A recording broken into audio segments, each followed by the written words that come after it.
Hello, നമുക്കിന്ന് എളുപ്പത്തിലൊരു Christmas craft ഉണ്ടാക്കിയെടുത്താലോ? അതിന് വേണ്ടി ഞാനിവിടെ ഒരു കാർഡ്ബോർഡ് പീസ് എടുത്തിട്ടുണ്ട്. അത് റൗണ്ടിൽ കട്ട് ചെയ്തെടുത്തിട്ടുണ്ട്. ഇനി ഈ വീഡിയോ കാണുന്ന പോലെ പെൻസിൽ വെച്ച് വരച്ചു കൊടുക്കാം.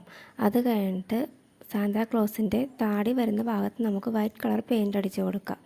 അത് കഴിഞ്ഞിട്ട് തൊപ്പി വരുന്ന ഭാഗത്ത് റെഡ് കളറും അടിച്ചു കൊടുക്കാം. ഇത് നമുക്ക് ക്രിസ്മസ് ട്രീയിലൊക്കെ ഹാങ് ചെയ്തിടാൻ പറ്റിയ പോലത്തെ സാന്താക്ലോസിനാണ് ഞാനിവിടെ ചെയ്തെടുക്കുന്നത്. ഇനി അതിന് 2 കണ്ണും വായും ഒക്കെ വരച്ചു കൊടുക്കാം. ഒരു കാർഡ്ബോർഡ് പീസും 2 കളർ പെയിൻറ്റും ഉണ്ടെങ്കിൽ നമുക്കിത് എളുപ്പത്തിൽ ചെയ്തെടുക്കാൻ പറ്റും. എല്ലാവരും ഇതൊന്ന് ട്രൈ ചെയ്ത് നോക്കണേ. എന്നിട്ട് അഭിപ്രായം എന്തായാലും കമൻറ്റ് ചെയ്യാൻ മറക്കരുത്. അങ്ങനെ സാന്താക്ലോസിൻ്റെ മുഖത്തെ കലാപരിപാടികളൊക്കെ ഇവിടെ കഴിഞ്ഞിട്ടുണ്ട്. ഇനി നമുക്ക് വേണ്ടത് ഇത് ഹാങ് ചെയ്യാനുള്ള 2 നൂലാണ്. അതിന് വേണ്ടി ഞാൻ വൈറ്റ് കളറും റെഡ് കളർ നൂലും കൂടി ഇങ്ങനെ പിരിച്ചെടുത്തിട്ട് അത് പുറയിൽ സെല്ലോ ടേപ്പ് വെച്ച് ഒട്ടിച്ച് കൊടുക്കുന്നുണ്ട്. അങ്ങനെ നമ്മുടെ സാന്താക്ലോസിൻ്റെ ക്രാഫ്റ്റ് ഇവിടെ റെഡി ആയിട്ടുണ്ട്. ഇഷ്ടപ്പെട്ട എന്തായാലും ഒരു ലൈക്ക് ചെയ്യാൻ മറക്കല്ലേ. ഇതിൻ്റെ ഫുൾ വീഡിയോ നമ്മുടെ ചാനലിൽ അപ്ലോഡ് ആക്കിയിട്ടുണ്ട്. അപ്പോൾ അടുത്ത വീഡിയോ കാണാം. ബൈ.